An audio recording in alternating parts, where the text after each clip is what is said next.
At the midpoint on the journey of life, I found myself in a dark forest, for the clear path was lost. The game starts on the surface, which is how the poem starts. You know, you're sort of leaping into hell. When you jump through that door to follow the devil and your fiance's soul down into the depths of hell, that's the moment where our Alice jumps through the rabbit hole. Whoa, this is unlike anything on Earth, right? It's hell.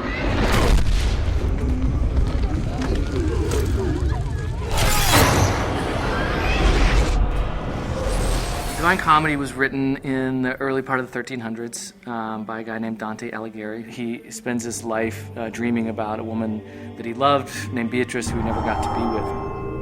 He writes this poem, which is basically about his journey through the afterlife to get to her. It's the number one thing that Dante Alighieri is remembered for, is creating that typical view of hell, the medieval vision that has lasted throughout the ages. Dante essentially introduces the concept of the 9 circles of hell. I mean, it lays it out level by level, you know, the punishments of hell and where each sinner goes in hell in these different circles. He's literally like laying out a map of hell. The poem itself was disturbing, and it describes the different rings of hell and all this anguish and suffering.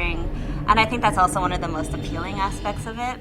I read the poem and thought right away, like, that's a video game. We can make a video game out of that. Go to hell, that's our game. Simple and it's to the point. Face the ultimate boss, which is Lucifer himself. Once you hear the pitch about what the fiction is going to be, it just instantly makes sense. One of the most important things for us was to literally follow the map of hell that Dante wrote so clearly in the poem. We're not going to create a circle called jealousy or shoplifting, yeah?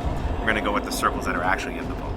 The things in the Inferno that we knew we couldn't change, I mean, definitely the rings of hell, and also like the major characters. Of course, each piece we sort of interpret a little bit differently. The character that you play in the game is a reimagination of the original Dante, and he's fighting for love. Lucifer has taken his love, Beatrice, into hell, and he actually fights death, and he actually defeats death and takes death's scythe. And he says, you know, I'm gonna take this thing, I'm gonna go into hell, I'm gonna get her.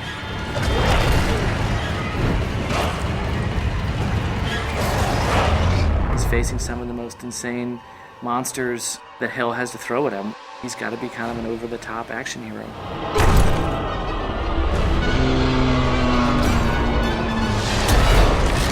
Everything you do in this game is brutal. It involves eviscerating, ripping open. It's definitely a brutal game. It's not for the faint of heart. We have enemies that push the limits of taste. And kind of be like, oh, dude, you see that?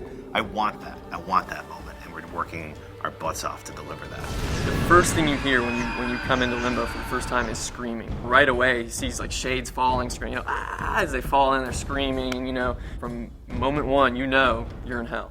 People are being vomited into hell. Masses of people huddled together, naked and scared, cold and huddled. Oh, the humanity. And then Big Minos is gonna judge you at the end. It's bad. Like, it only gets worse from there. You know, it's all downhill from there. It's going to get much crazier as you descend. It's just going to get really dark very quickly once you pass Minos.